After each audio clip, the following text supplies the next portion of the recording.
Nobody knows what's going on. Nobody knows. Nobody has the faintest idea. The best guesses are lies, you may be sure of it.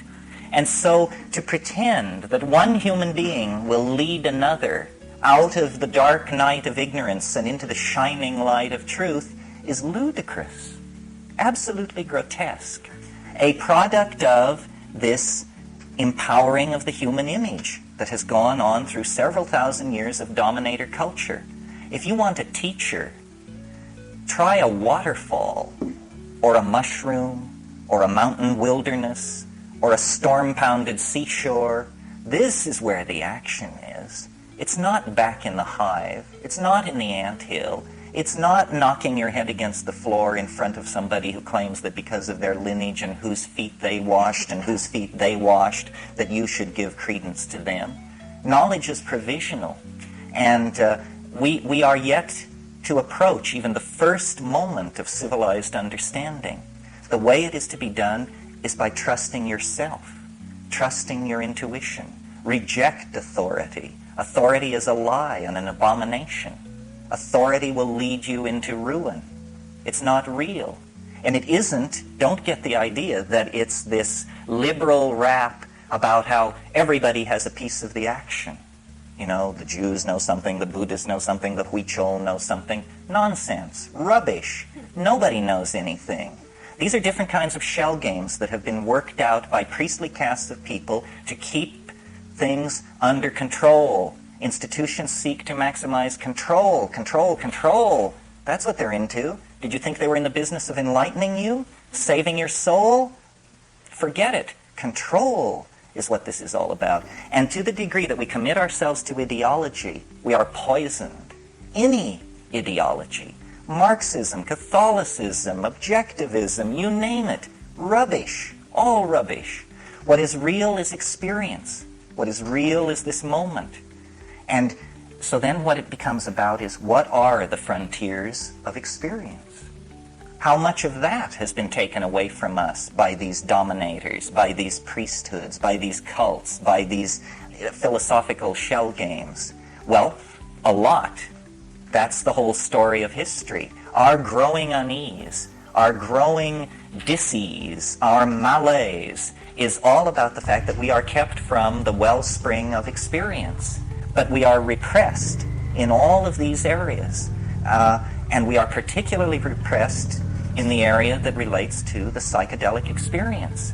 Because it is raid to the dominator insect invasion. They can't take it. They can't stand it. Because it empowers the individual. It dissolves the cheerful model of science. It's just exposed as, a nice story. It enriches the accessible universe tenfold, 100-fold, 1,000-fold. It makes the individual complete within his or her self. And this completion of the individual is extremely destructive to the plan of the dominators, which is that you will be a cog in a machine. You will participate in the life of an organization. Not your life, the life of an organization. You will go to some bullshit job. You will pour the best years of your life and your genius and your hopes into this. You will serve an institution. You will serve, serve, serve, serve. Well, it's a bad idea for free people to go along with this. A much better idea would be to insist on the dignity of human beings, to recognize that the freeing of slaves, the giving of the vote to women, the ending of public whippings, that this program of political enlightenment must also then include hands-off on how people want to relate to changing their minds. We are not interested in being sexually regulated by the state, and we are not interested in being intellectually, spiritually, emotionally manipulated by the state. The state should stand down in this issue. The state is acting as the enforcing arm of the dominator culture, specifically of fundamentalist screwballs, who, are horrified by all this, by the notion that people would claim the authenticity of their own minds, that people would stand in the light of nature and reject original sin and the guilt from Eden and, the sins of the fathers and all this rubbish. which is handed down. What the archaic revival is going to have to mean, if it has teeth, is a re-empowering of the individual and a consequent lowering of the profile of institutions, especially government. We need to think about these things because we have bought into the idea that we have to serve and behave and be enslaved, else chaos will engulf the world.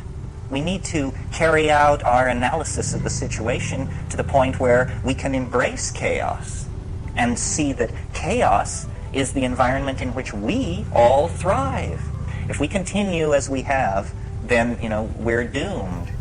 And the judgment of some higher power on that will be, they didn't even struggle. They went to the boxcars with their suitcases and they didn't even struggle.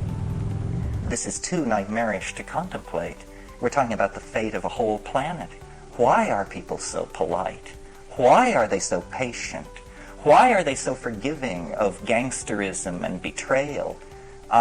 It's very difficult to understand. I believe it's because the dominator culture is increasingly more and more sophisticated in its perfection of subliminal mechanisms of control. And I don't mean anything grandiose and paranoid. I just mean that through press releases and sound bites and the enforced idiocy of television, the drama of a dying world has been turned into a soap opera for most people.